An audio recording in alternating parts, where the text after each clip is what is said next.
महाभारत का युद्ध धर्म और अधर्म के बीच का युद्ध था। लेकिन क्या आपने कभी सोचा है कि अगर इस युद्ध में काल भैरव का प्रवेश होता तो क्या होता?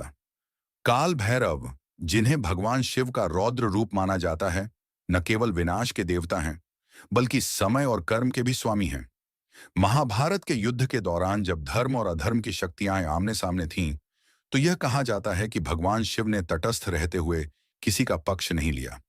लेकिन अगर काल भैरव युद्ध भूमि पर होते तो उनकी उपस्थिति पांडवों के लिए विनाशकारी सिद्ध हो सकती थी। काल भैरव का स्वरूप ऐसा है कि वे अधर्म को खत्म करते हैं, लेकिन वे कर्म और परिणाम के नियम से बंधे हैं। महाभारत के युद्ध में कौरव अधर्म का प्रतीक थे, लेकिन उनके पास शक्ति, रणनीति और दुर्योधन जैसा योद्धा था। दूसरी ओर पांडव धर्म का पालन कर रहे थे, लेकिन उनकी विजय श्री कृष्ण की चतुराई और धर्म के मार्ग पर चलने से ही संभव हुई।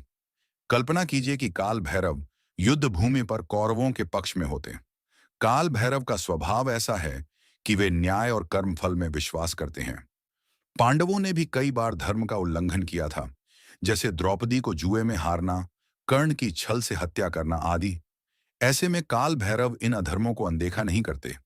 काल भैरव के पास ऐसी शक्ति है कि वे समय को रोक सकते हैं और उनकी गदा की एक ही प्रहार से संपूर्ण सेनाओं का विनाश हो सकता है। श्री कृष्ण की रणनीति भी काल भैरव के आगे असफल हो जाती।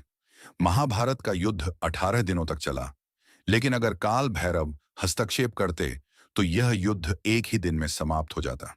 उनकी उपस्थिति में श्री कृष्ण का भी प्रभाव कमजोर हो सकता था, क्योंकि वे शिव के ही अंश हैं। हालांकि यह केवल एक काल्पनिक दृष्टिकोण है, लेकिन यह दर्शाता है कि काल भैरव का महाभारत के युद्ध में होना इतिहास को पूरी तरह बदल सकता था। यह हमें सिखाता है कि भगवान का हर रूप अपनी जगह महत्वपूर्ण है और धर्म अधर्म की लड़ाई में हर निर्णय, हर शक्ति का अपना महत्व होता है। काल भैरव का संदेश है कि कर्म और समय के नियम अटल हैं। चाहे कोई कितना भी बड़ा योद्धा क्यों ना हो, सच्चाई और धर्म के मार्ग पर चलने वालों को ही अंत में विजय प्राप्त होती है।